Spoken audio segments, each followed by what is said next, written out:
Hello friends, welcome to Manu law classes. मेरा नाम गौतम दीक्षित है। आज के इस वीडियो में हम डिस्कस करेंगे इंपॉर्टेंट न्यूज़ हिंदू एडिशन के 26 मई 2023 के।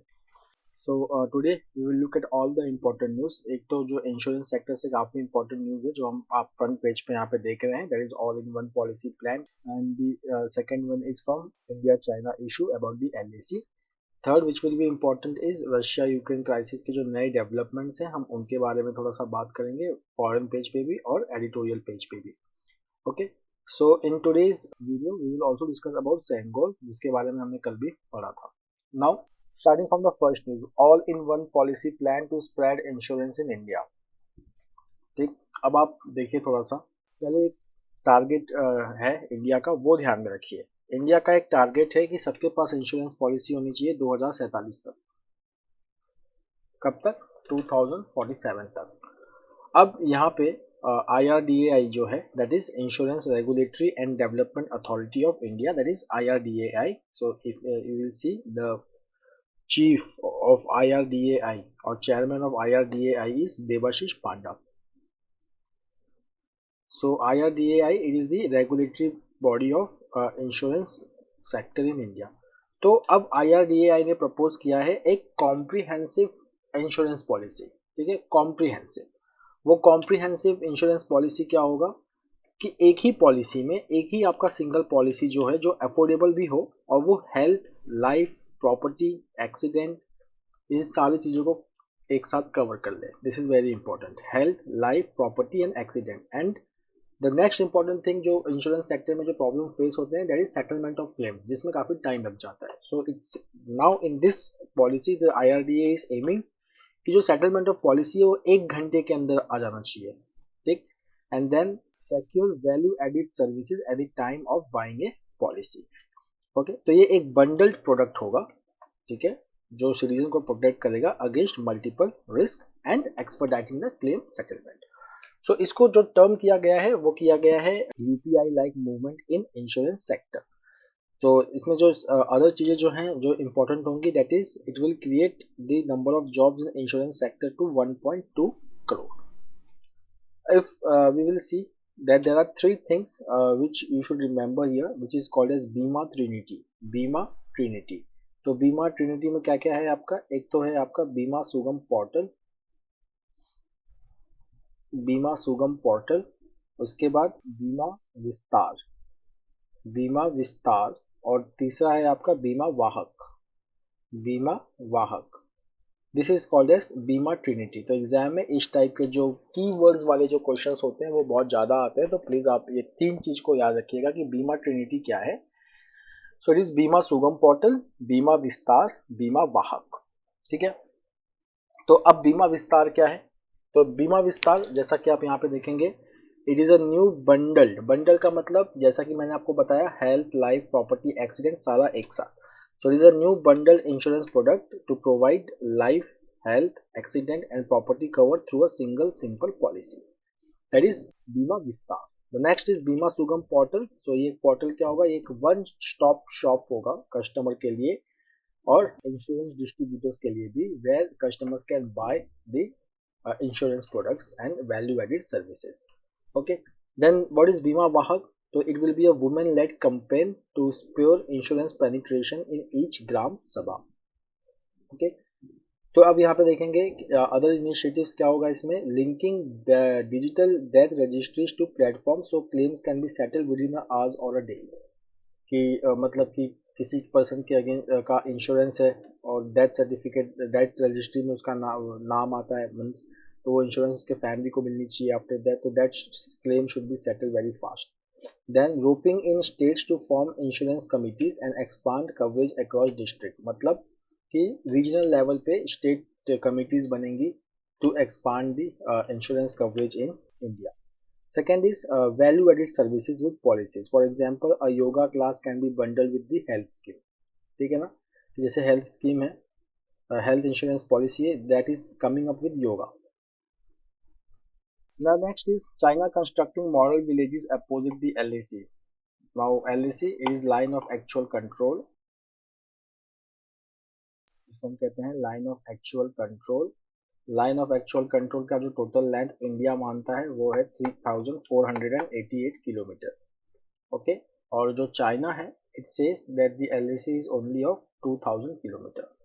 तो आपने कुछ दिन पहले एक प्रोग्राम पढ़ा होगा मेरे साथ डीएनए में, वाइब्रेंट विलेज प्रोग्राम के बारे में आपने पढ़ा होगा, वाइब्रेंट विलेज प्रोग्राम। तो इस वाइब्रेंट विलेज प्रोग्राम में हम क्या कर रहे हैं,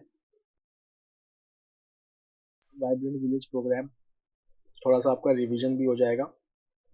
तो वाइब्रेंट विलेज प्रोग्राम में हम अराउंड 2967 विलेजेस डेवलप कर रहे हैं along the border areas in 4 states and 1 union territory, that is Arunachal Pradesh, Sikkim, Uttarakhand, Himachal Pradesh, these 4 states and union territory of Ladakh. 2967 villages will be developed as vibrant villages. Now vibrant village program has been now integrated with PM Gati Shakti plan, that is also one news which you should know. और vibrant village programme का जो main objective है वो है कि यहाँ पे इस विलेज में इन बेसिक इंफ्रास्ट्रक्चर डेवलप कीजिए, लाइवलीहुड का सोर्स यहाँ पे क्रिएट कीजिए ताकि जो माइग्रेशन है उसको स्टॉप किया जा सके। ठीक, so villages they are very important, border villages they are very important for ensuring the security of India. अब देखिए चाइना क्या कर रहा है। Now China is also creating a network of model villages जिसका नाम है जियाओकांग।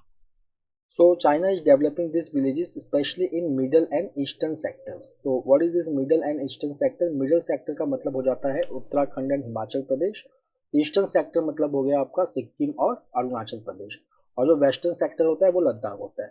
तो multiple villages are being constructed at a very rapid pace in middle and eastern sector. उसके बाद जो फ्रीक्वेंसी है पेट्रोलिंग की वो भी काफ़ी बढ़ गई है। अब हर 15 दिन में जो चाइना की जो आर्मी है people's liberation army, they are carrying out patrol, जो पहले एक सीजन में सिर्फ एक बार होता था। उसके बाद small patrols is also being observed. Okay, so see small patrols are being seen in Mana, Niti and थांगला areas. उसके बाद आप देखें यहाँ पे कामेंग एरिया है। So in Arunachal Pradesh opposite the Kameng area 2 villages have come up in Cuona county consisting of 41 dwelling units and 200 inhabitants from the Menba ethnic community. अब हम एक और न्यूज़ लेते हैं। So if you will see evidence thin on government's claims about this sceptre. तो ये स्कैप्टर हम इसके बारे में हमने कल भी पढ़ा था, जिसकी बात कर रहे हैं हम लोग सेंगोल के बारे में।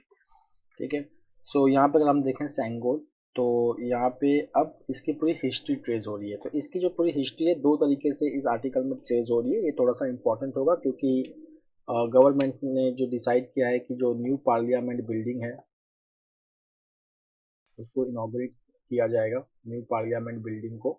और ये जो सेंगोल है, that is कैप्टर, now this कैप्टर will be kept near Lok Sabha speakers chair. सो अब देखिए इसकी हिस्ट्री क्या है। सो यहाँ पे जो हमारी फाइनेंस मिनिस्टर हैं Nirmala Sitharaman, she has said that there is a ritual of handing over of this sceptre made by the Thiruvavaduthurai Adheenam, it is a math head इन तमिलनाडु।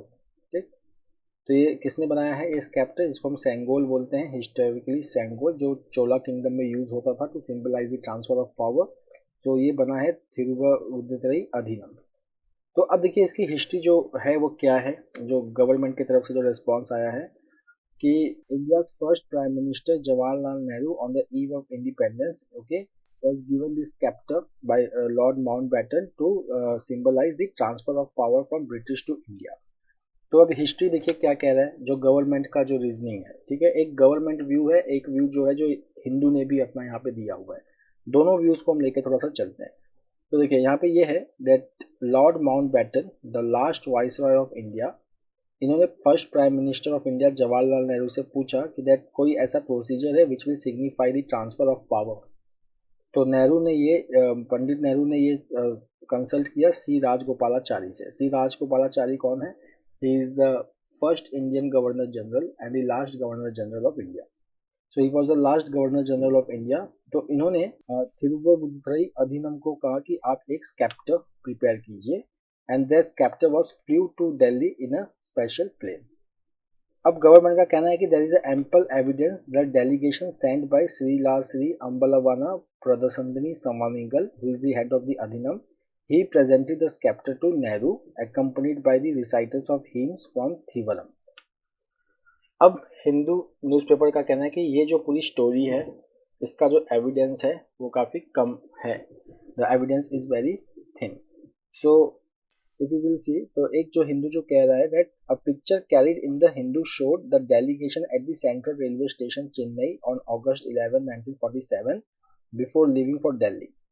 तो यहाँ पे हिंदू का एक पिक्चर है उस वक्त का, वो दिखाता है कि जो डेलीगेशन जिसको दिल्ली जाना था वो स्पेशल प्लेन में नहीं गए थे, वो ट्रेन से गए थे। उसके बाद अगर हम टाइम मैगजीन की बात करें, so on August 25 1945 they spoke about the head pontiff idea of the sceptre as a symbol of power, but it does not speak about Nehru reciprocating the same idea. कि ये बात चल रही थी कि there should be a sceptre which symbolizes the transfer of power, ठीक है, but Nehru ने सेम आइडिया को रेसिप्रोकेट नहीं किया।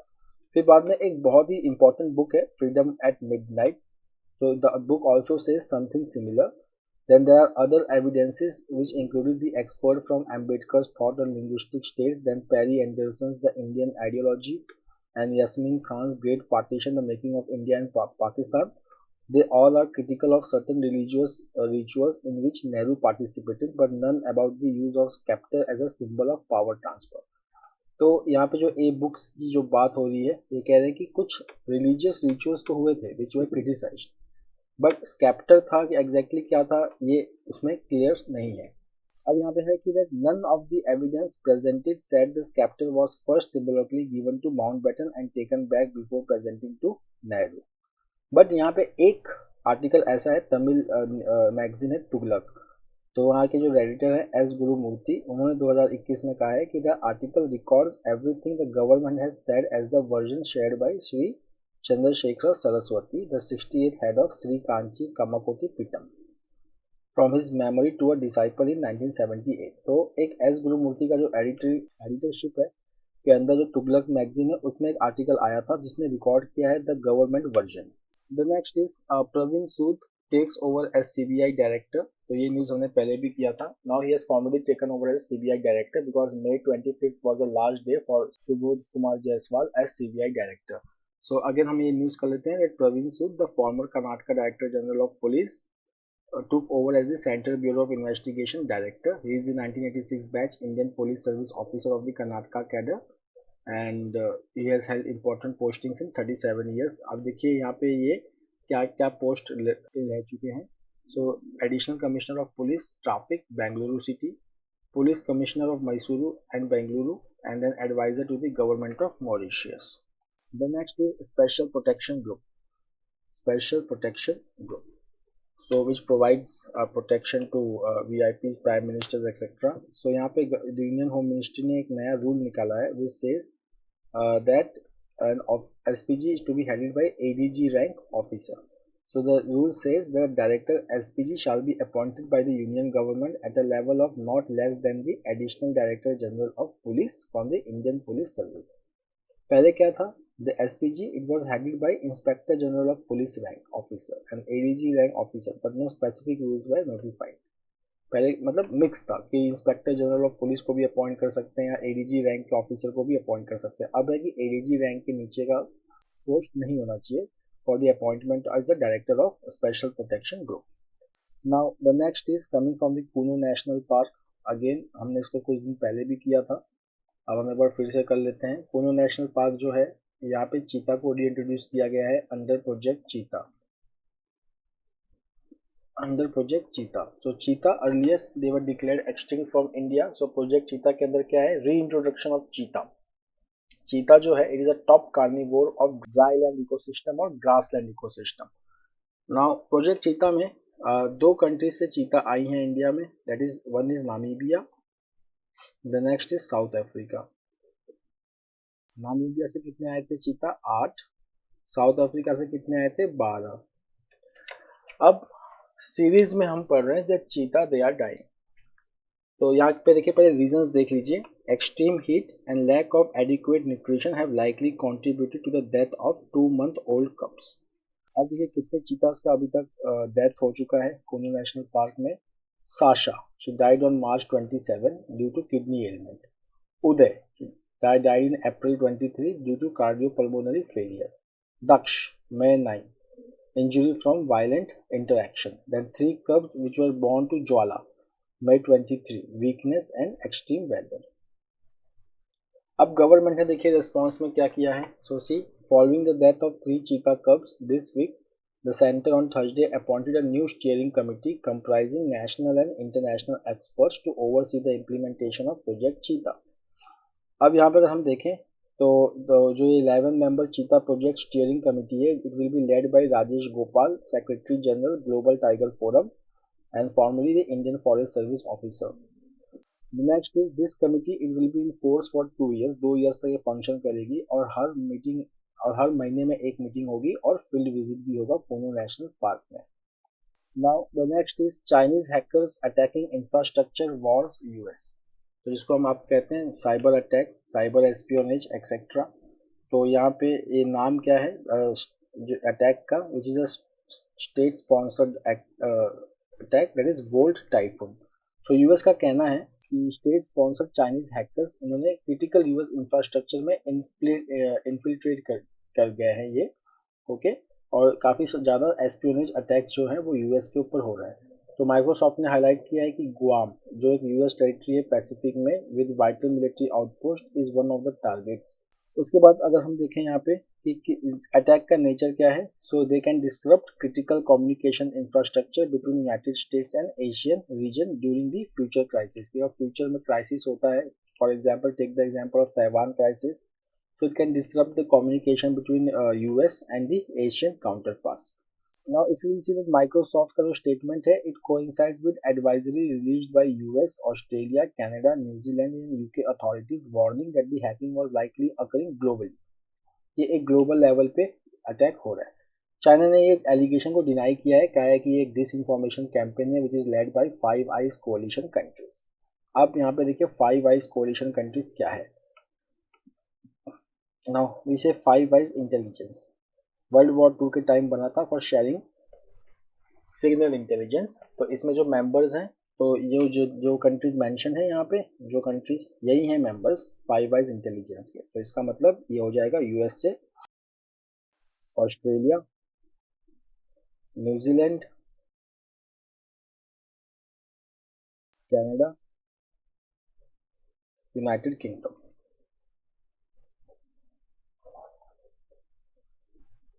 Now, one-liner, Moscow to shut Swedish consulate and bar diplomats.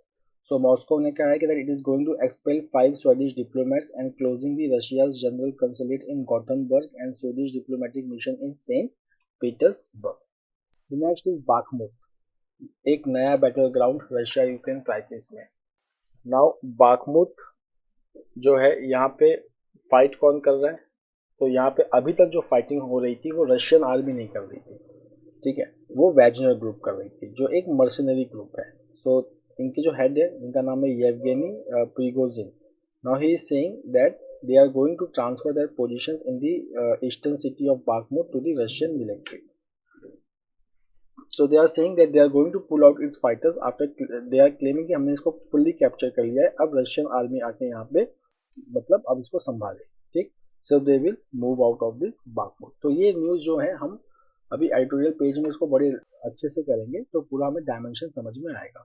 The next is south Carolina new renews abortion ban. ये एक again one liner है. South Carolina governor has signed a bill banning most abortions around 6 weeks of pregnancy, setting up an anticipated legal challenge from providers. The next is Tina Turner, queen of rock and roll, who wrote rule book for women in the genre. So Tina Turner, rock and roll, queen of rock and roll, became popular since 1960s. So now she passed away in Switzerland where she was living with her husband. So she has died at the age of 83. Now let's look at one appointment from the economy page, that is TVS Supply Chains Dinesh assumes office as CII president. So CII, that is Confederation of Indian Industry, इनके नए president कौन है, that is R Dinesh. Okay, so R Dinesh कौन है, he is the TVS Supply Chain Solutions Executive Vice Chairman. उसके बाद जो ITC MD है Sanjeev Puri, he has been named as President Designate. Then who was earlier the president of CII? Then Bajaj Finserv Limited CMD Sanjeev Bajaj. Now अब हम एक important news ले लेते हैं टेक्स्ट एंड कॉन्टेक्स्ट से, दैट व्हाई डू जजेस rescue themselves. Rescue का मतलब केस से पीछे लेना, मतलब जज जो है वो बेंच पे नहीं बैठेंगे, that is called as recusing themselves. Okay, so mainly जो रीजन होता है वो होता है कॉन्फ्लिक्ट ऑफ इंटरेस्ट। ठीक है, कॉन्फ्लिक्ट ऑफ इंटरेस्ट ये एक मेन रीजन होता है जजेस जब अपने आप को रेस्क्यू करते हैं। So if you will see that whenever there is a potential conflict of interest, a judge can withdraw from a case to prevent the perception that the judge was biased while deciding a case. ठीक, तो मतलब कि judiciary के ऊपर biasness का perception भी ना हो, ठीक है ना, that justice should not only be done, it should be seen as to be done. तो उसको पूरा मतलब इंटीग्रिटी मेंटेन करने के लिए जजेस समटाइम्स दे रेस्क्यू देमसेल्व्स। दो टाइप के रेस्क्यूअल होते हैं, एक होता है ऑटोमेटिक रेस्क्यूअल जहाँ पे जज जो है वो खुद अपने आप को विड्रॉ कर लेते हैं। दूसरा जो होता है कि जब पार्टी जो है पुलिस के किसी भी केस में जो पार्टी होते हैं वो एक हाईलाइट करते हैं पॉसिबिलिटी कि द जज can be bias and then the जज can rescue themselves. But now who will decide that whether judge will rescue or not? So that judges themselves. ठीक है, तो इंडिया में ये है कि that decision to rescue solely lies on the conscience of judges and discretion of judges.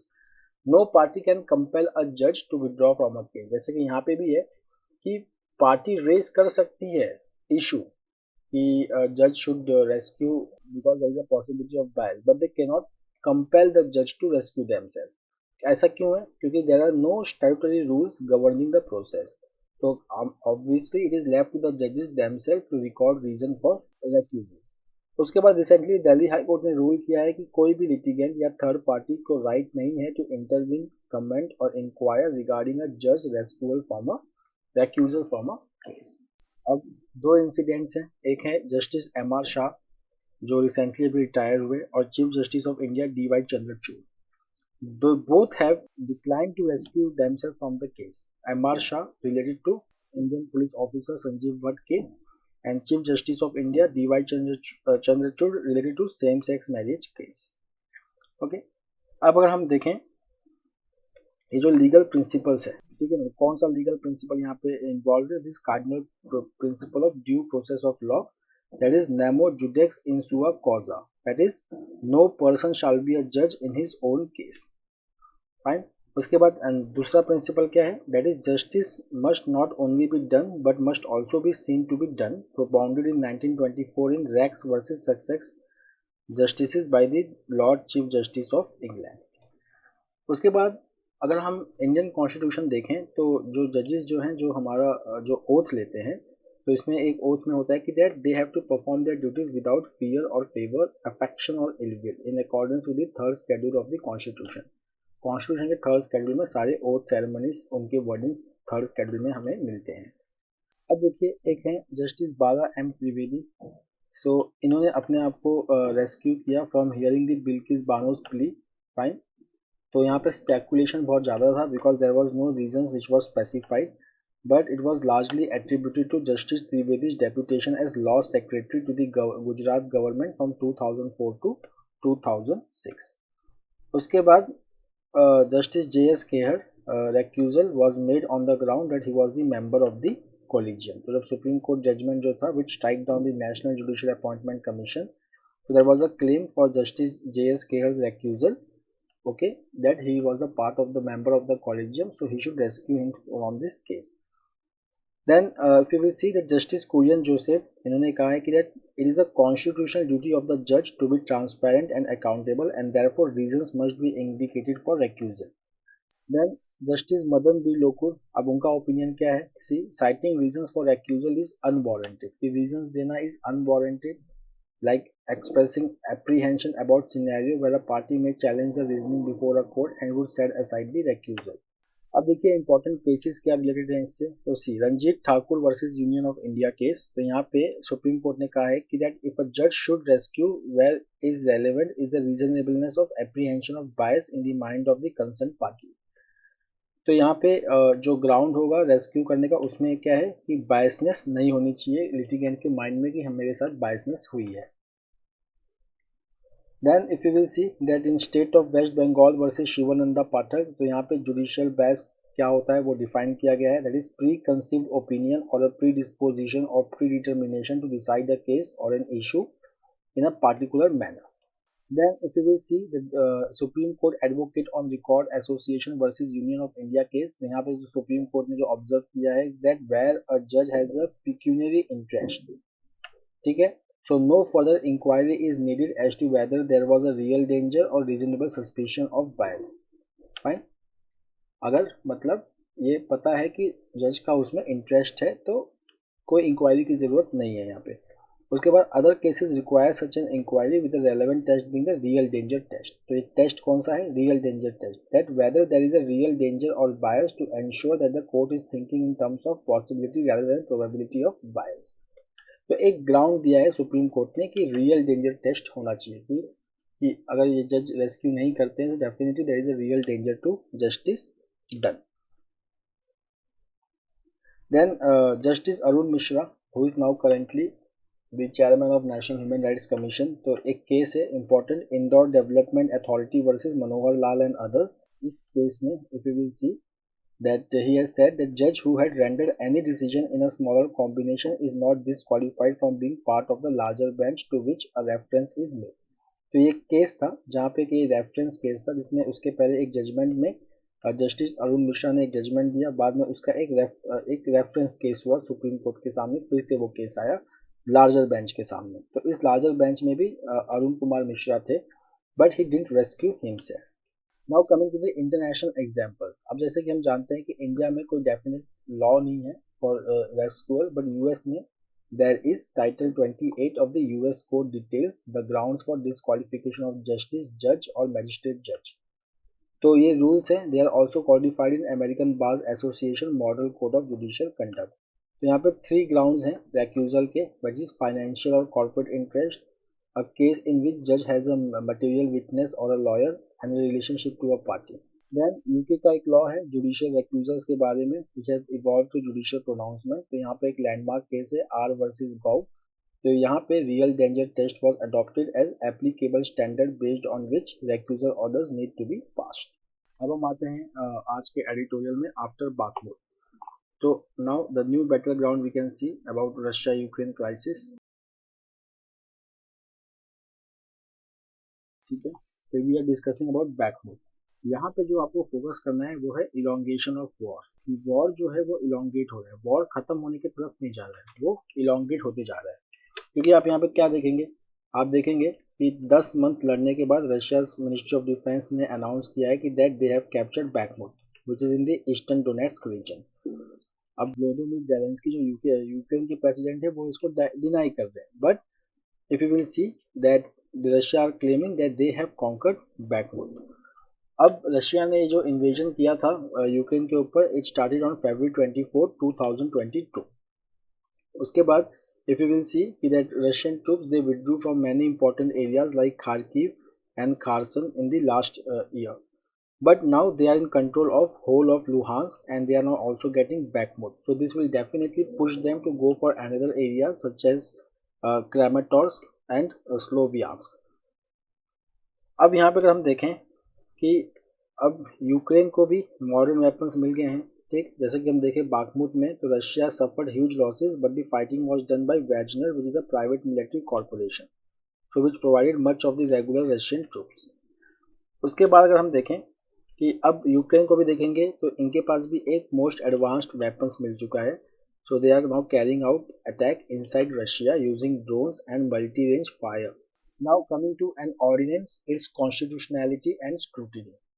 ठीक, simple है इसमें समझना इस आर्टिकल को, टेक्निकलिटीज ज़्यादा है पर जो अंडरलाइंग थीम है वो ये है कि एक कॉन्स्टिट्यूशन का आर्टिकल है, क्या उसको हम ऑर्डिनेंस से अमेंड कर सकते हैं?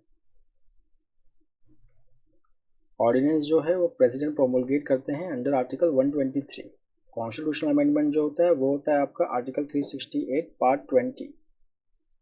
अब दिल्ली के रिलेशन में ये बात हो रही है कि सुप्रीम कोर्ट का एक जजमेंट आया जिसको काउंटर करने के लिए एक ऑर्डिनेंस पास हुआ. ठीक है, तो उस ऑर्डिनेंस का नाम क्या है? The government of national capital territory of Delhi amendment ordinance 2023।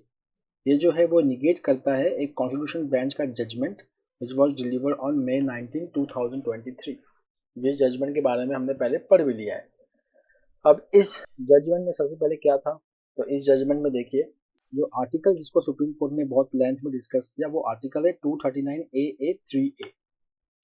तो यहाँ पे इस आर्टिकल में लिखा है कि जो लेजिस्लेटिव असेंबली होगी national capital territory of Delhi का, it will have competence over entries in list 2 and list 3, that is state list and concurrent list. But list 2 में 3 जगह पे जो है लेजिस्लेटिव असेंबली का कॉम्पिटेंस नहीं है, that is entry 1 to 18, that is police, public order and land. Then the supreme court says कि अब अगर लेजिस्लेटिव कॉम्पिटेंस है तो एग्जीक्यूटिव पावर भी होना चाहिए, because the executive power is coextensive with legislative power, so definitely the Delhi government will have legislative competence over list 2 and list 3 except entry 1 to 4, 8 of list 2, 1 to 18 of list 2, that is police, law and order and land। तो यहाँ पे court ने क्या बोला कि जो 66 entries हैं list 2 में उसमें से 3 हटा दो, तो 63 एंट्रीज पे एग्जीक्यूटिव पावर किसकी होगी? दिल्ली गवर्नमेंट की होगी। ठीक है, फिर public order which is entry 1, police which is entry 2 and land which is entry 18 यहाँ पे नहीं होगी। अब जो सर्विसेज है वो एंट्री 41 है, तो ये एग्जामिशन में नहीं आता। तो यहाँ पे जो एग्जीक्यूटिव कॉम्पिटेंस होगी वो किसकी होगी? Government of national capital territory of Delhi. तो ये जो इंटरप्रिटेशन है it is consistent with the wordings in article 239AA3A। But अब यहाँ पे क्या हुआ है कि इसी को निगेट किया गया है by passing an ordinance under article 123। अब इस ऑर्डिनेंस ने देखिए किया क्या है, इस ऑर्डिनेंस ने सिंपली सर्विसेज को भी एक्सेप्शन में डाल दिया है, that is article 239AA3A of the constitution में जो है, तो ये कहता है कि executive competence, executive power and legislative competence they should be को एग्जिस्टेंस। बट यहाँ पे सिर्फ 3 एंट्रीज थी, 1, 2 और 18, that is police, public order and land. पर इसमें एक और चीज़ डाल दिया गया है 41, दैट इज सर्विसेज। तो अब सर्विसेज को भी जो है वो बाहर रख दिया गया है दिल्ली गवर्नमेंट के पहुंच से, ठीक है, थ्रू दिस अमेंडमेंट। अब यहाँ पे देखिए ऑथर का रीजनिंग क्या है। Article 239AA7B stipulates that Parliament's law making under Article 239AA7A shall not be deemed to be an amendment to the Constitution for the purposes of Article 368। Fine, but यहाँ पे ये भी है कि if you are going to amend an article 239AA3A of the constitution, but that cannot be done through ordinance, so it says that power conferred on parliament under article 239AA7A is to make laws for giving effect to or supplementing the provisions contained in the clauses of article 239AA। मतलब ये कह रहा है कि article 239AA में changes करने के लिए, उसको इफेक्ट देने के लिए जो लॉ पास किया जाएगा पार्लियामेंट के थ्रू, वो है आर्टिकल 239AA7A में। मतलब कि आर्टिकल 239AA में बहुत सारे ऐसे प्रोविजंस हैं जो इम्प्लीमेंट तभी होंगे जब पार्लियामेंट उनको लॉ निकालेगा, उनसे रिलेटेड लॉ निकालेगा। बट उसका मतलब ये नहीं कि आर्टिकल 239AA का पूरा स्ट्रक्चर ही चेंज कर दिया जाए, that is no such clause has been stipulated in article 239AA3A। Therefore, altering the scope of Article 239AA3A requires constitutional amendment under Article 368। अगर पार्लियामेंट को अगर आर्टिकल 239AA3A का अगर सब्जेक्ट मैटर चेंज करना है तो उसके लिए ऑर्डिनेंस नहीं, कॉन्स्टिट्यूशनल अमेंडमेंट एक्ट लगेगा। So friends, that's all for today. We will meet tomorrow again with a daily Hindu analysis. Till then, have a nice time. Take care. Thank you.